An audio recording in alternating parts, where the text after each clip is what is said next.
ఈనాటి హుజురాబాద్ నియోజకవర్గానికి సంబంధించి బీఆర్ఎస్ పార్టీ బలోపేతం కొరకు కార్యకర్తలకు అందరికీ కూడా వీళ్ళ సభ్యత్వ నమోదు అనేది ప్రధానంగా భావించి ఆ సభ్యత్వ నమోదుతో పాటుగా వీళ్ళ ఓటర్ స్పెషల్ ఇంటెన్సివ్ రివిజన్ ఈ కార్యక్రమాలకు సంబంధించి ఏదైతున్నదో వీళ్ళ ఈ సమావేశాన్ని నిర్వహింపజేయటం సభాధ్యక్షులు స్థానిక శాసనసభ్యులు మా ప్రియ సోదరుడు మీ అందరి యొక్క ప్రియతమ నాయకుడు కౌశిక్ రెడ్డి గారు ఈ సమావేశానికి ఏదైతుందో ముఖ్య అతిథులుగా విచ్చేసినటువంటి తెలంగాణ ఉద్యమ నేత అంటే వాస్తవంగా కేసీఆర్ గారి యొక్క నాయకత్వంలో తెలంగాణ రాష్ట్ర ఏర్పాటు ఉద్యమాన్ని విస్తరింపజేసినటువంటి ఒక మరి ఘనత హరీష్ రావు గారికి దక్కుతుందని చెప్పక తప్పదంటున్నాను. అంటే తెలంగాణ రాష్ట్ర ఏర్పాటు ఉద్యమానికి హరీష్ రావు గారు ఒక బ్రాండ్ అని చెప్పంటారు. బ్రాండ్ అంటూ నేను ఇలా కేసీఆర్ గారి యొక్క మార్గదర్శకంలో తెలంగాణ ఆలోచన విధానాన్ని వీళ్ళ ప్రజానికి చేరవేయడంలో ప్రధాన పాత్ర పోషించింది హరీష్ రావు గారే. కాబట్టి ఏదైతుందో వారికి ఆ బ్రాండ్ దక్కింది.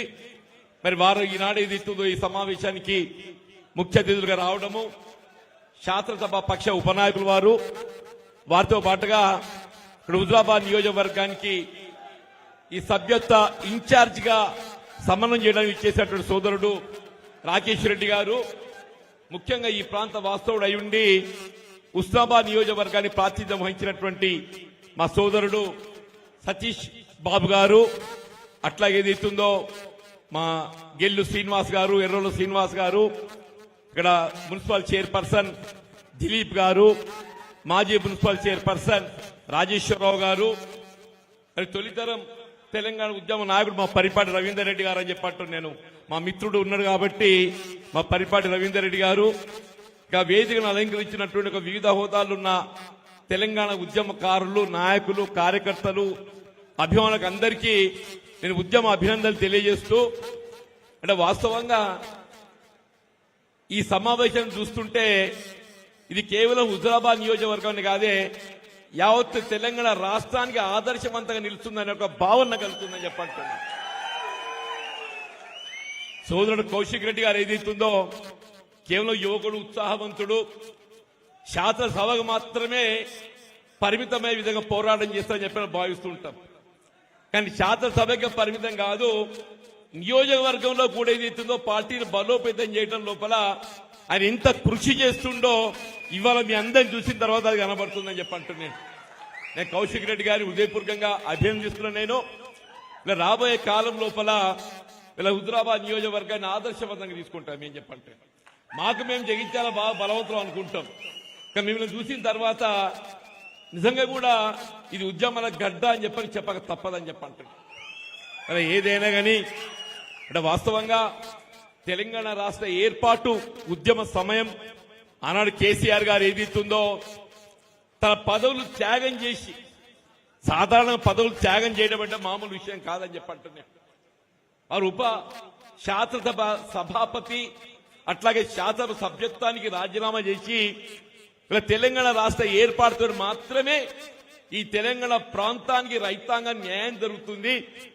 ఈ ప్రాంతానికి కావాల్సిన జలవనరులే గాని, విద్యుత్ సౌకర్యమే గాని, ఉద్యోగ అవకాశాలే గాని ఇలా మన హక్కులను సాధించడం లోపల కేవలం తెలంగాణ రాష్ట్రం ఏర్పాటుతో మాత్రమే సాధ్యమవుతుందని చెప్పని కేసీఆర్ గారు ఉద్యమాన్ని ఆరంభింపజేయటం, మరి వారి యొక్క పోరాట ఫలితం ఏదైతుందో తెలంగాణ రాష్ట్రం ఏర్పాటు కాబడటం, ఇవాళ వారు ఏదైతే తొలి ముఖ్యమంత్రిగా బాధ్యతలు చేపట్టడం నిజంగా ఈ ప్రాంత అదృష్టంగా భావిస్తారని చెప్పంటున్నాను. ఒక ఉద్యమ నాయకుడు ముఖ్యమంత్రి అవుతే ఏ విధంగా ఉంటుందో వారి దశాబ్ద కాలం ఏదైతే వారి పాలనలో చూపెట్టిందని చెప్పంటున్నాను. వారు ముఖ్యమంత్రిగా బాధ్యతలు చేపట్టడంతోనే ఇలా మొత్తం మన ప్రాంతాన్ని ఇలా సాగునీటి సౌకర్యాలు కల్పింపజేయడం ప్రధాన బాధ్యతగా భావించారు. ఇలా వృధాపోతున్న నదీ జలాలను మళ్లింపు చేయటం, ఏ ప్రాణహిత గోదావరి నదీ జలాలను వినియోగం చేయడంలో వీళ్ళు తుమ్మడేటి వద్ద బ్యారేజ్ నిర్మాణం చేయటం కొంత వివాదాస్పదమైంది. ఉమ్మడి రాష్ట్రంలో తుమ్మడేటి వద్ద బ్యారేజ్ నిర్మాణం చేయాలని తలంచినా గానీ మహారాష్ట్ర ప్రభుత్వంతో ఒప్పందం కుదుర్చుకోవటం అది సాధ్యం కాలేదు. అటువంటి యొక్క మరి ఆ తుమ్మడేటి వద్ద బ్యారేజ్ నిర్మాణం సాధ్యం కానప్పుడు ఏ విధంగా దాన్ని నీటిని వినియోగంలోకి తేవాలనే ఒక భావన ఆలోచనతో కేసీఆర్ గారు మరి వారి యొక్క లౌక్యం ప్రదర్శించని చెప్పంటారు. వారు లౌక్యం ప్రదర్శించి అన్న వారికి తోడుగా నిలిచింది నీటిపారుదల శాఖ మంత్రులుగా హరీష్ రావు గారు అని చెప్పంటున్నాను. ఎవరైనా మొండిగా మాట్లాడడం కాదు. తుమ్మడేటి వద్ద సాధ్యం కాంది ఏదైతుందో దిగువ మేడిగడ్డకు వచ్చి వీళ్ళ మేడిగడ్డ 100 మీటర్ల ఎత్తులోనైనా కానీ మనకు అదనంగా భారం పడేది వీళ్ళ తుమ్మడేటి వద్ద బ్యారేజ్ నిర్మాణం చేస్తే ఒక లిఫ్ట్ వస్తుంది. మేడిగడ్డ వద్ద నిర్మాణం చేస్తే ఇంకొక 2 లిఫ్ట్లు అదనంగా అవుతాయి.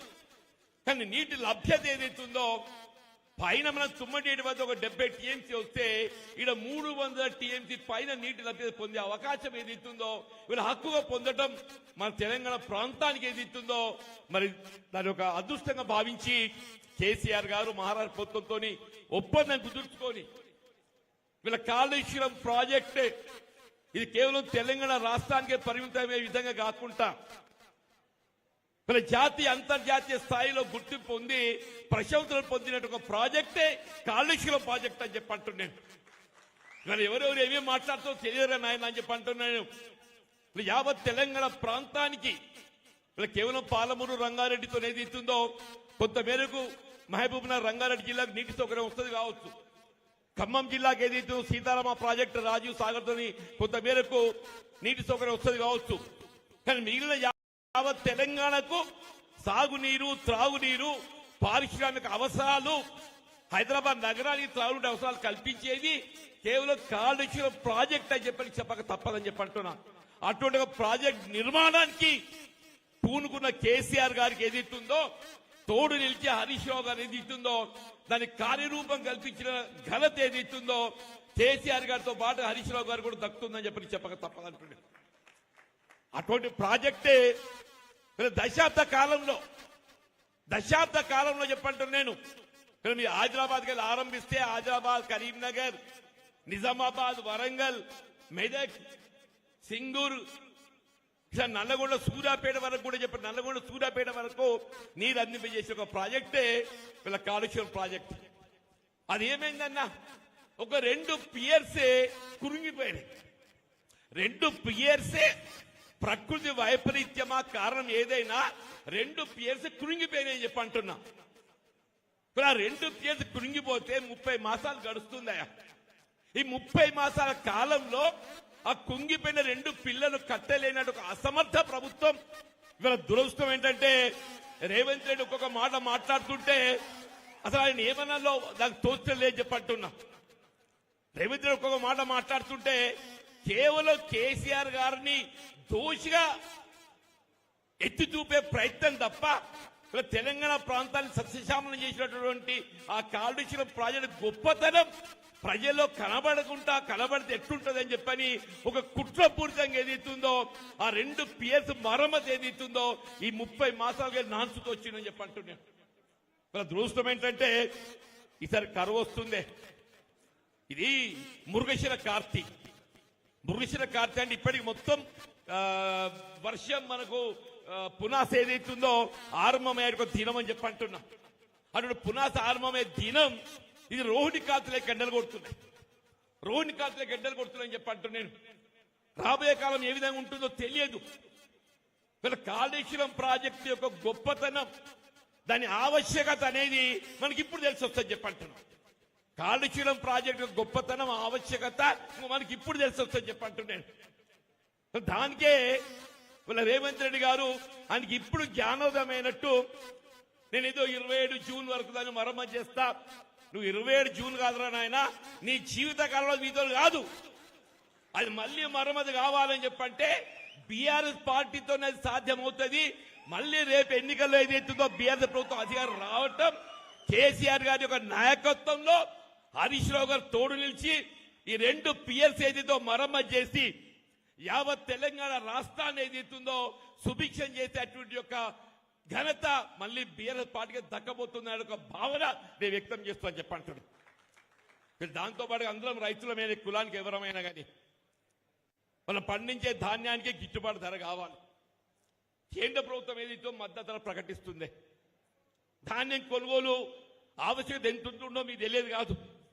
దశాబ్ద కాలం అన్నాడు ఎంత సమస్య ఉన్నా కానీ ఏది ఇస్తుందో ఏ విధమైనటువంటి ఒక రైతుకు ఇక్కట్టు కలవకుండా కేవలం పెట్టుబడి సమకూర్చడమే కాదు, రైతు బంధు సకాలంలో ఇవ్వడంతో పాటుగా వీళ్ళ రైతు బీమా సౌకర్యంతో పాటుగా మనం పండించే వ్యవసాయ ఉత్పత్తులు ఏవైనా కానీ ఏది ఇస్తుందో వాటి మద్దతు ధర కల్పింపజేసే ఒక ఘనత మరి ఆనాటి బీఆర్ఎస్ ప్రభుత్వం కేసీఆర్ గారికి దక్కుతుందని చెప్పి అంటాడు. ఈసారి చూసిన మేము ఎన్ని కష్టాలు పడ్డాము. ఇప్పుడు ఆఖరికి వస్తే మేము కొనుగోలు చేసినామని చెప్పి చెప్తారు కావచ్చు, కానీ ఎక్కడైనా ఇవాళ ప్రతి సంచికి 3 కిలోల నుండి 5 కిలోల దాకా కోసిందా కోయలో మీరు చెప్పండి. ప్రతి సంచికి అని చెప్పి అంటున్నారు 3 కిలోల నుండి 5 కిలోలు అంటే 40 కిలోల బ్యాగ్ 3 కిలోలు పోతే 2.5 సంతలో క్వింటల్ అవుతుంది. 7.5 అని చెప్పడం 5 కిలోలు పోయింది కదా. మనం తూకం వేసేటప్పుడు మాయిశ్చర్ ఎంత ఉండాలి? 17% ఉండాలి. ఆ 17% తూకం ఏమైపోయింది? అది వేళ 9-10% వచ్చింది మన తూకం వేసే సమయానికి. అంటే ప్రతి క్వింటల్ మీద ప్రతి రైతు 5 నుండి 10 కిలోలు ఏదైతుందో నష్టపోయిందని చెప్పి అంటున్నాం. క్వింటల్కి 24 రూపాయలు లెక్క కడితే 5 కిలోలకు ఏదైతుందో 120 రూపాయలు, 10 కిలోలకు ఎంత అవుతుంది? 280 రూపాయలు అని చెప్పి అంటున్నాను. ప్రతి రైతు ఒక ఎకరానికి 30 క్వింటలు పండిస్తే ఈ లెక్కలు లెక్క కడితే నువ్వు ఇచ్చే రైతు భరోసా 6,000 ఎగ్గొట్టినావు, అది పోయింది. ఇక్కడ వచ్చాడు వరి ధాన్యం మీద పొందే మద్దతు ధరలో ఏదైతుందో 6,000 రూపాయలు ఏదైతుందో ఆ రైతు రైస్ మిల్లర్ దోపిడీకి మనకు గురైన నిజామాబాద్ చెప్పండి అని అంటున్నాను. నేను ఒకటే ఉదాహరణ చెప్పంటున్నాను. నేను మిత్రులు హరీష్ రావు గారు తెలియదు కాదు. ఇప్పుడు ప్యాడీ ప్రొక్యూర్మెంట్లో ఏదైతుందన్నా ఇది రైస్ మిల్లు పోయిన తర్వాత ధర్మకాంట తూకం వేస్తుంది. ధర్మకాంట తూకం వేసిన తర్వాత రైస్ మిల్లర్ ఏదైతుందో వాడి కోత కోసి వాడు మన ట్రక్ షీట్ ఇస్తాడు. ఈ ట్రక్ షీట్ కున్నో ఈ ధర్మకాంట తూకాన్ని వ్యత్యాసం ఏదైతుందో ఇది దోపిడీ. ఇది దోపిడీకి నిదర్శనం అని చెప్పంటున్నాను. ఇవాళ నిజంగా ఈ ప్రభుత్వం ఏదైతుందో రైస్ మిల్లర్ దోపిడీ గురి కాలేదు అని చెప్పని భావించినట్టయితే ఇవాళ ధర్మకాంట తూకానికి అనుగుణంగా, ధర్మకాంట అంటే automatic weighing machine, automatic weighing machine, truck sheet కాదురా నాయన. ధర్మకాంట తూకానికి అనుగుణంగా ఎంత వెయిట్ వస్తుందో ఆ వెయిట్ ఏదైతుందో మీరు రైతుకి ఇప్పియండి. అప్పుడు ఏదైతుందో మీరు రైతుకు న్యాయం చేసే వాళ్ళ విధంగా చెప్పంటున్నాను. దయచేసి గమనించే ప్రతి రైతు గమనించాలని చెప్పంటున్నా. మనం ఎంత మోసం పోయినాము, ఎట్లా మోసపోయినాము చెప్పడానికి నేను నిదర్శనాలు పేర్కొంటున్నా చెప్పంటున్నా. దీని మరి మిత్రుడు హరీష్ రావు గారు అవసరం న్యాయ పోరాటం చేసేనా కానీ ఈ ధర్మకాంట తూకానికి అనుగుణంగా రైతాంగానికి ఏదైతుందో వీళ్ళ చెల్లింపు చేయించే ప్రయత్నం చేసడానికి మనం ప్రయత్నం చేస్తే బాగుంటుంది ఒక భావన అభిప్రాయం వ్యక్తం చేస్తున్నాను. వీళ్ళ దీంతో పాటుగా చాలా విషయాలు మాట్లాడేటి అంటే వాస్తవంగా మన ముఖ్య అతిథులు హరీష్ రావు గారు వారు మాట్లాడవలసి ఉందే. నేను ఇంక ఎక్కువగా సమయం తీసుకోకుండా నిన్నగాక మొన్న రేవంత్ రెడ్డి మాట చెప్తుండే, నేను ఆడబిడ్డలందరినీ కోటీశ్వరులు చేస్తా అని చెప్పి అంటుండే. అది నిన్న కోటీశ్వరులు కాదురా, లక్షాధికారులను చెయ్యు. కోటీశ్వరులు కాదు, లక్షాధికారులు చెయ్యమని చెప్పి అంటున్నాను. నేను అన్నాడు ఎన్నికల మేనిఫెస్టో తయారీలో నేను కూడా ఒక భాగమే. దురదృష్టమో అదృష్టమో ఏదైతుందో 4 దశాబ్దాలు కాంగ్రెస్ పార్టీ బలోపేత కృషి చేసి ఇవాళ రేవంత్ రెడ్డి ముఖ్యమంత్రి కావడంతో ఏదైతుందో ఇవాళ నిజంగా కూడా చెప్పంటున్నాను. ఇవాళ అటువంటి నాయకత్వం పనిచేయడము ఈ రాష్ట్రానికి ఏదైతుందో మరి హితం కాదు అనే ఒక భావనతో ఏదైతుందో నేను కాంగ్రెస్ పార్టీని రాజీనామా చేసి ఇలా మళ్ళీ భవిష్యత్తు ఈ తెలంగాణ రాష్ట్రాన్ని రక్షణ కేసీఆర్ గారి యొక్క భావనతో ఏదైతుందో నేను బీఆర్ఎస్ పార్టీలో చేరడము. పెద్ద కేసీఆర్ గారు నాకు చేయూతిచ్చిండు, నిజంగా కూడా చేయూతిచ్చిండు. నేను 4 దశాబ్దాలు కాంగ్రెస్ పార్టీలో ఉన్నప్పటికీ కూడా ఏదైతుందో నాకున్నట్టు ఒక అనుభవమే కానీ మరి నాకున్నట్టు యొక్క సీనియారిటీ కానీ ఏదని కానీ మీరు చెప్పంటున్నాం. నాకు మరి చేయూతనిచ్చి ఇలా బీఆర్ఎస్ పార్టీలో చేర్చి బీఆర్ఎస్ పార్టీ బలోపేతం కృషి చేసే విధంగా నాకు బాధ్యత అప్పగించండి చెప్పండి. అందులో భాగంగానే ఈరోజు నేను హుజరాబాద్ రావడం జరిగింది. ఈ లక్షాధికారి మాట ఎందుకు చెప్తున్నానంటే ఆడబిడ్డలకు 2,500 ఇస్తా అని చెప్పిండే.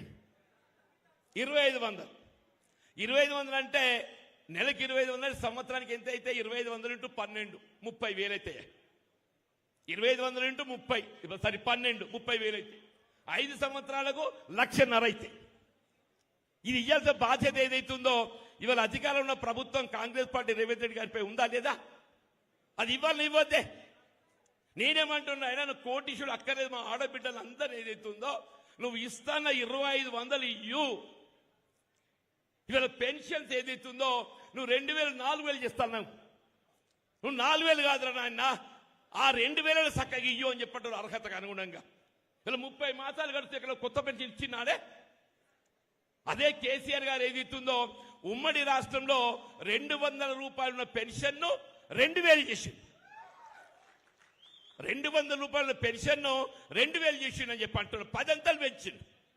ఇవాళ నువ్వేదైతుందో ఆ 2,000 కూడా ఇచ్చాడు, పరిస్థితి లేకుండా పోయిందని చెప్పి అంటున్నా.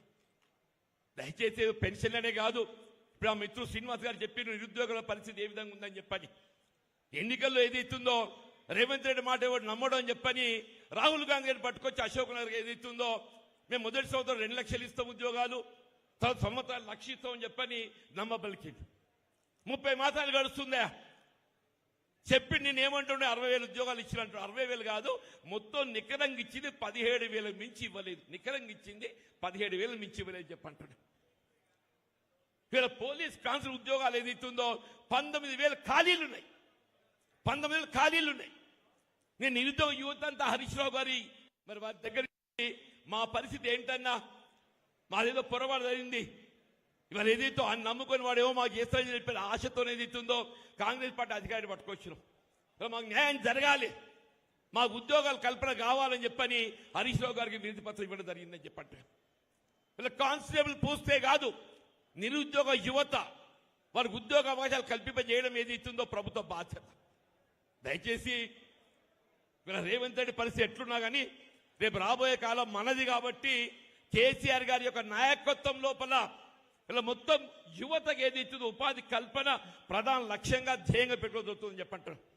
అట్లా విద్యా అవకాశాలు కూడా ఏ విధంగా చేస్తున్నాం మనం తెలియదు కాదు. ఫీజ్ రియంబర్స్మెంట్, నిరుపేద వర్గాలకు ఏదైతే ఉచిత విద్యా బోధన కల్పించాలి ఒక భావన లక్ష్యంతో ఏదైతున్నదో వీళ్ళు ఫీజు రియంబర్స్మెంట్ పథకాన్ని పటిష్టంగా అమలు చేస్తే 10,000 కోట్లు బకాయిలే కాదు. ఇప్పుడు ఎవరో విద్యార్థులు చదువుకోదలుచుకుంటే ముందు వాళ్ళు ఫీజు కట్టుకోవాలి. ముందు వాళ్ళు ఫీజు కట్టుకుంటే తర్వాత ప్రభుత్వం ఇస్తుందట.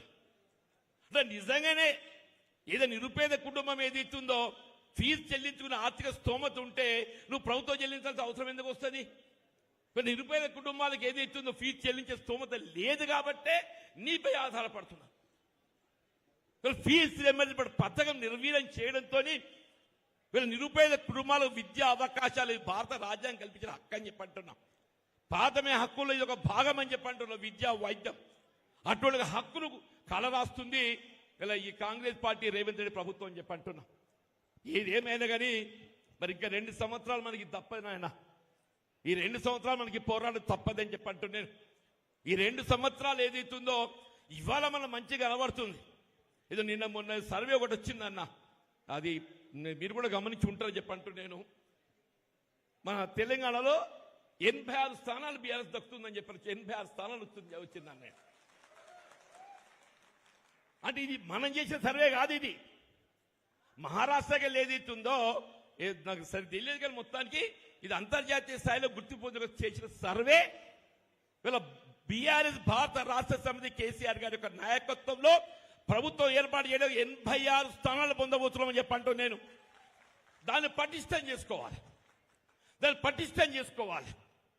మనం ఎట్లా ఇక అధికారానికి వస్తున్నామని చెప్పని నిర్లక్ష్యం చేస్తే పరిస్థితి కొంత ఇబ్బందికరం ఉంటుంది.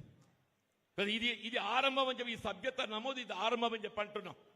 ఈ సభ్యత నమోదుతో ఏదైతుందో మనం ఇవాళ బీఆర్ఎస్ పార్టీ యొక్క ఆలోచన విధానాన్ని మన గతంలో అమలు చేసిన ఒక కార్యక్రమాలను ప్రజానీకం చేరవేయడంతో పాటుగా ప్రస్తుత ప్రభుత్వ వైఫల్యాలను కూడా ప్రజానీకాన్ని వివరించి వీళ్ళ ప్రజల యొక్క మరి మన్నను పొందే విధంగా మనం పనిచేసే బాధ్యత మనపై ఉంటుందని చెప్పి అంటున్నా. నేను రాకముందు ఈ కార్యక్రమం ఇంత పెద్ద ఉంటుందని అనుకోలేదే. మా కౌశిక్ రెడ్డి ఏదైతుందో కొద్దిగా ఉరుకులాట ఉంటుంది, మరి పనిలో ఎట్టుంటాడో అని చెప్పి అనుకున్నా. వీళ్ళ కౌశిక్ ఉరుకులాటే కాదు, పనిలో కూడా చూస్తుంటే సిద్దిపేట పోటీ పడేటట్టు ఉన్నాను అని చెప్పి అంటున్నాను. ఇలా మొత్తం రాష్ట్రంలో ఆదర్శవంతంగా ఉంది హరీష్ రావు గారి సిద్దిపేట కాన్ఫరెన్స్ అని చెప్పట్టు. ఆనాటికెళ్ళి ఈనాటి వరకు ఓటమెరుగ నియోజకవర్గం ఏదైనా ఉంది అని చెప్పంటే సిద్దిపేట హరీష్ రావు గారు అని చెప్పి అంటున్నాం. నాలాంటి కూడా ఒకసారి గెలుస్తున్నావు ఒకసారి పోతున్నావు, అది ఏందో నాకు అదృష్టం, మరి నాకు తెలియదు, నేను ఏం పొరపాటు చేస్తున్నా నాకు తెలియదు, కానీ నేను ఆశించిన ఫలితం ప్రతిసారి పొందలేకపోతున్నా. కానీ హరీష్ రావు గారిని మనం చూశాను, నేను సార్ వారికి వెళ్తామని చెప్పి అనుకున్నా, సిద్దిపేట ఉంటారు కావచ్చు అనుకుని చెప్పి చేస్తే లేదని ఇక్కడ ఉన్నా అని చెప్పాను. అంటే వారి హోంవర్క్ అనేది ఊరికే మాటలు మాట్లాడడం కాదు, రాజకీయ ఉపన్యాసాలు ఎవరైనా ఇవ్వగలుగుతాం, ఆ ఉపన్యాసాలు మాట్లాడడం కాదు, అది ఆధారపూరితంగా వారు మాట్లాడే ఒక ప్రతి మాట ఏదైతుందో ఆధారపూరితంగా మాట్లాడే విధంగా ఏదైతుందో వారు బ్యాకప్ తో హోంవర్క్ చేయడం నేను ప్రత్యక్షంగా గమనించానని చెప్పిన ప్రత్యక్షంగా గమనించాలని చెప్పంటాను. ఇవాళ కేసీఆర్ గారి యొక్క ఆలోచనకు రూపకల్పన చేయడంలో మన కార్యనిర్వాహక అధ్యక్షుడు కేటీఆర్ గారు, అట్లే మన మిత్రులు మరి ఉపనాయకులు హరీష్ రావు గారు ఏదైతుందో ఇలా మనందరినీ కార్యోన్ముఖులను చేసే విధంగా ముందుకు తీసుకుపోవటానికి వారు ఇక్కడికి వచ్చినందుకు వారికి హృదయపూర్వక ధన్యవాదాలు చెప్తూ, దీంతో పాటు ఇంకా మన 2-3 కార్యక్రమాలు ఉన్నాయన్న, దయచేసి అవి కూడా మీరు సమయం ఇవ్వాలి. సతీష్ కూడా దాని కొరకు వచ్చిండు, అదే అంటున్నా. Thank you very much. ఇలా మిత్తు కౌశిక్ను మరొకసారి హృదయపూర్వకంగా అభినందిస్తూ, ఇలా హుజరాబాద్ నియోజకవర్గం ఏదైతుందో మొత్తం ఉమ్మడి కర్నూలు జిల్లాతో పాటుగా తెలంగాణకి ఆదర్శంగా నిలవాలని చెప్పని కోరుకుంటూ, జై తెలంగాణ, జై తెలంగాణ, కేసీఆర్ గారి నాయకత్వం, కేసీఆర్ గారి నాయకత్వం.